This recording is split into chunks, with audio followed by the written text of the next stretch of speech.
7:33 de la mañana. Quiero darle la bienvenida a este espacio al ministro de Salud, José Ruales. Bienvenido, ministro. Muchos temas que tratar con usted. Quiero empezar con lo que se dio a conocer el día de ayer, el segundo caso de viruela del mono en el país, esta vez en Pichincha, con algunas coincidencias. Los dos casos han sido jóvenes, han tenido contacto con extranjeros.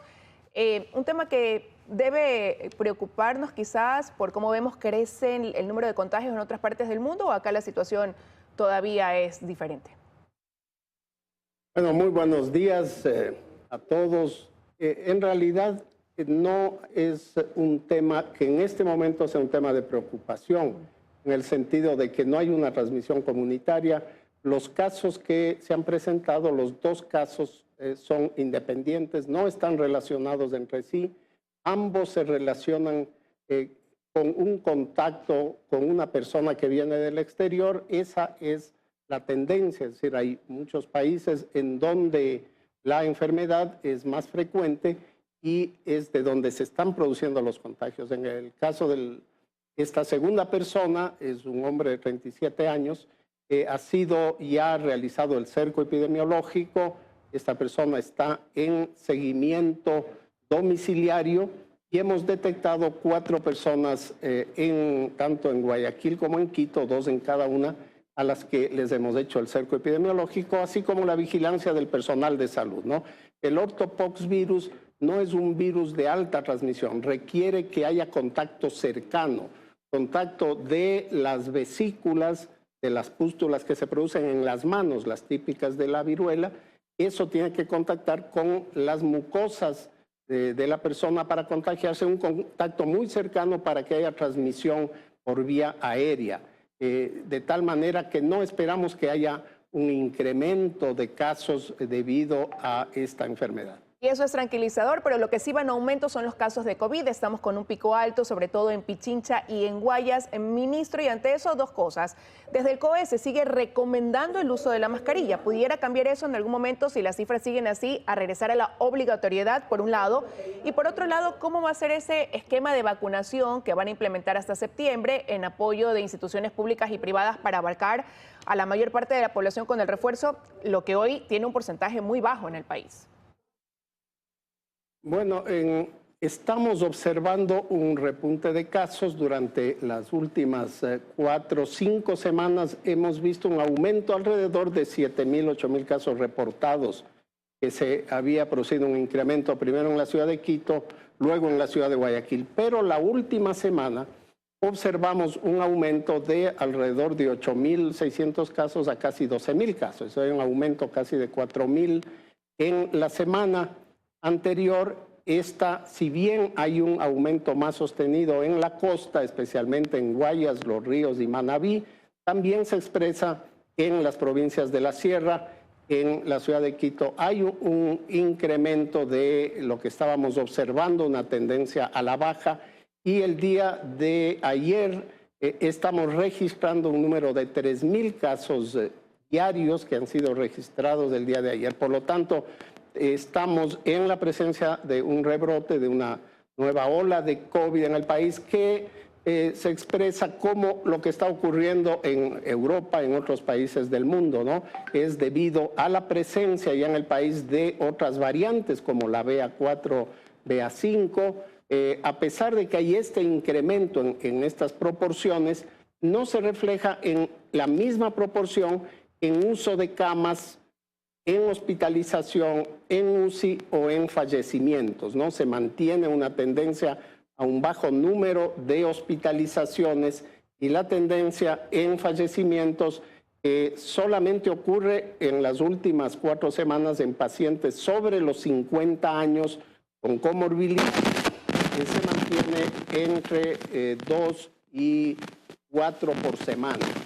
Pero eso es lo que se quiere prevenir, que no avance en ese sentido ni la hospitalización, o quizás comente el número de fallecidos. Y usted ayer anunciaba implementar, como digo, esta campaña de vacunación, que la prevén pues termina en septiembre, y usted mencionó que lo harían con apoyo de la empresa privada y la empresa pública. Yo le preguntaba cómo va a ser ese esquema para tratar de que la población que hoy no tiene, por ejemplo, los refuerzos, ya pueda inocularse, ¿no?, con ellos, que es lo que hoy todavía registra un porcentaje bajo, según las cifras que manejan ustedes como Ministerio de Salud. así es, ¿no? Nosotros hemos evidenciado que la mejor forma de prevenir las complicaciones, la muerte, la hospitalización es con el refuerzo de alrededor de 14 millones de personas que tenemos vacunadas. Tenemos en este momento 6 millones de personas ya con el refuerzo. Esperaríamos lograr en mayores de 12 años alrededor de 10 millones 200 mil, 11 millones de personas, es decir, que nos están faltando 4 millones con el primer refuerzo, ¿no?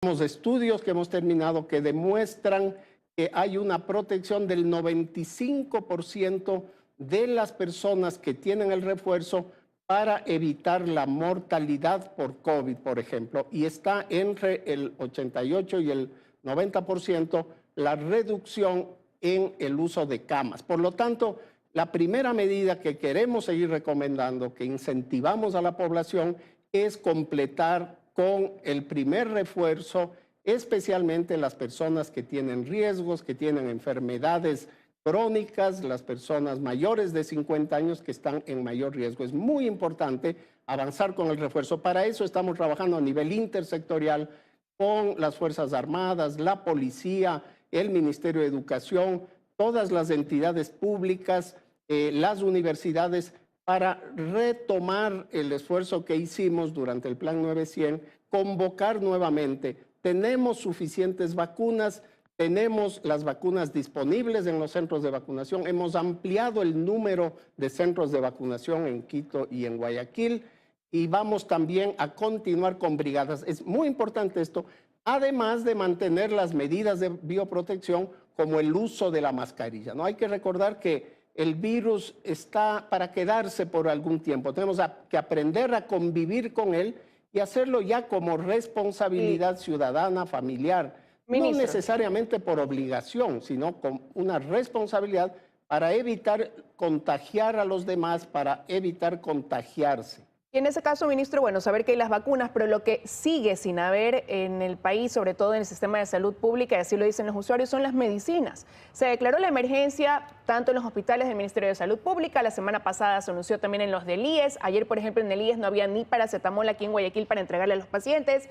Se ha dicho que a partir del 5 de agosto va a comenzar en la red de los hospitales del Ministerio de Salud Pública el abastecimiento de medicamentos. Faltan 2 semanas. ¿Se mantiene la fecha? ¿Por dónde empezará esta distribución? ¿Cómo se lo va a hacer? Ya empezamos, ya hemos iniciado los programas para el abastecimiento de las medicinas, ¿no? Recuerden, el día viernes pasado iniciamos con el Plan Medicina Cerca para entregar medicamentos en las farmacias privadas. Este plan, que en su fase de prueba empezó en el Hospital Abel Gilbert y en el Hospital Monte Sinaí en Guayaquil, ha entregado ya en los 3 primeros días más de 1.600 recetas.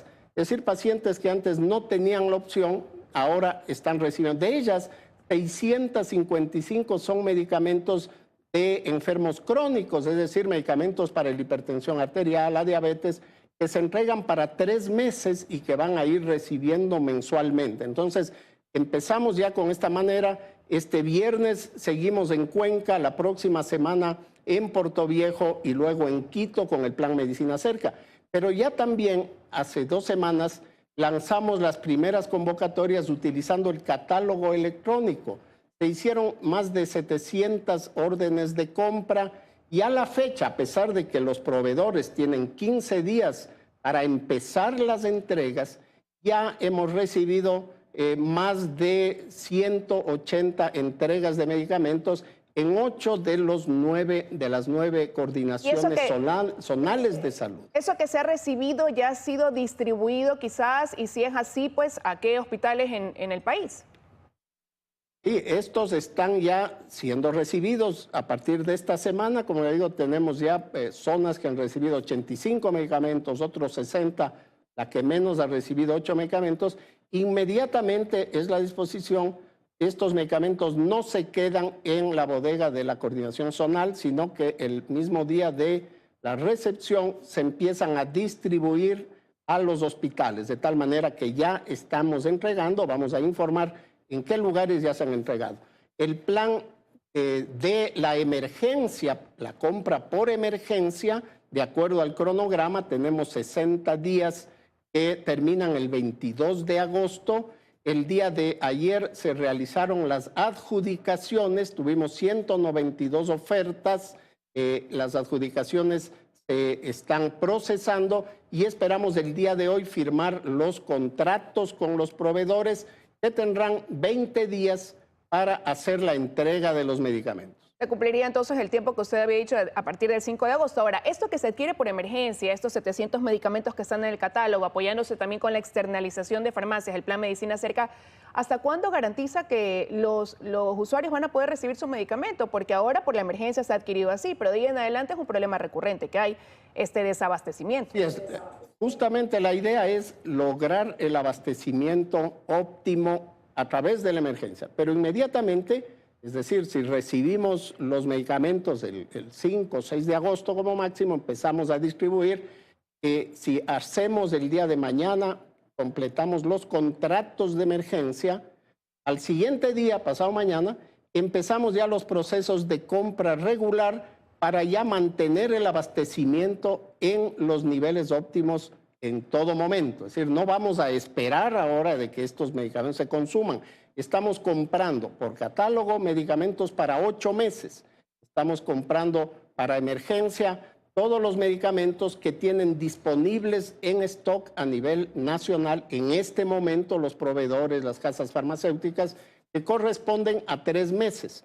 Pero a pesar de que firmemos hoy los contratos de emergencia, mañana empezamos los nuevos contratos por los mecanismos regulares de compra. Ministro, no quiero dejar de preguntarle rápidamente por otro tema que es gravísimo para el país, la desnutrición crónica infantil. Esto debe ser atendido por varias carteras de Estado, entre esas el Ministerio de Salud. ¿Qué pasa, por ejemplo, con el tema de las vacunas, que es fundamental en los niños? El 13% de niños no accedieron a sus vacunas este año, por ejemplo. Y ese es un problema importante que hemos identificado y es, por ejemplo, el primer tema que hemos logrado, el abastecimiento al 100%. Empezamos el 1 de octubre los procesos de compra y en este momento, a través de compra internacional con la Organización Panamericana de la Salud, tenemos financiadas y garantizadas las 21 vacunas infantiles hasta diciembre del 2023, de tal manera que tenemos ya la seguridad, el abastecimiento total. Estamos trabajando en este momento en una campaña casa por casa, en los barrios, en nuestras 1.983 unidades de salud para completar los esquemas de vacunación que los niños no recibieron por falta de vacunas por el problema de la pandemia en el año 2020 y 2021. De tal manera que esos problemas de falta de cobertura de algunas vacunas, esperamos solventarlo. Estamos trabajando muy fuertemente durante los 3 meses, empezamos a mediados de este mes, vamos a continuar haciendo los barridos para completar los esquemas de vacunación que se hayan perdido. Dayana Monroy es parte, como usted dijo, de este nuevo plan, de este nuevo movimiento de todo el gobierno por el futuro de la infancia, ¿no? Dayana Monroy hizo un recorrido, ministro, por varias provincias, sobre todo de la Sierra y de la Costa, para reflejar ese problema de la desnutrición, y ella también veía en ese sentido, por ejemplo, la falta de entrega de hierro quizás que también se les da a estos niños, sobre todo a través de los subcentros del Ministerio de Salud Pública. ¿Cuál es la situación, por ejemplo, en torno a eso? No, tenemos ya el abastecimiento, hemos abastecido con suplementos vitamínicos y justamente uno de los problemas es el acceso de los niños, ¿no? Es la captación desde el momento en que se detecta el embarazo de la mujer embarazada para empezar el control y el cuidado en los 1000 días hasta que el niño cumple los 2 años. Estamos trabajando en conjunto con el MIES, la Secretaría de Ecuador Crece Sin Desnutrición, el Ministerio de Educación, el Ministerio de Ambiente, el Ministerio de Vivienda, porque es un problema, como usted lo ha dicho, un problema multisectorial. Y este va a ser, de acuerdo a las disposiciones del acuerdo del señor presidente Guillermo Lasso, el principal eje social del gobierno. Nos está apoyando el presidente con los recursos, con el apoyo político, con todas las iniciativas para darles a todos nuestros niños la misma oportunidad en el futuro. No es solamente un problema de salud, es un problema de calidad del agua, es un problema de acceso a alimentos, es un problema de acceso a otros servicios públicos. Ministro, tengo 30 segundos. Rápidamente, el pago a Solca, a las clínicas privadas, ¿cómo avanza eso? El pago que tienen pendiente y al IES también. Avanza muy bien, hemos recibido ya los recursos y la orden parte del señor presidente, y el Ministerio de Economía y Finanzas nos empezó a asignar los recursos. Nos han asignado ya 40 millones de dólares en junio y en julio. Nuestra cartera de pago que tenemos auditado a los prestadores privados, incluyendo Solca e incluso el IES, etcétera, donde se comparten servicios, son 100 millones de dólares. Pero ya se les está pagando. Tenemos auditado este momento y podemos pagar. Así que ya hemos empezado a pagar. Estamos pagando 40 millones y les hemos informado a los prestadores que pagaremos 20 millones mensuales para completar esta primera factura. Mientras tanto, estamos haciendo la auditoría del resto, ¿no? Previamente, en el primer semestre, el Ministerio de Salud pagó 211 millones de deudas atrasadas desde el año 2016. De tal manera que estamos haciendo todos los esfuerzos. Yo me he reunido con la Asociación de Clínicas y Hospitales Privados, me he reunido con Solca, la próxima semana me reuniré con la Junta de Beneficencia y a todos vamos a cumplirles con el pago. El Ministerio de Salud se pondrá al día y cumplirá con toda la deuda que tenemos. Muchísimas gracias, ministro, por haber estado esta mañana con nosotros.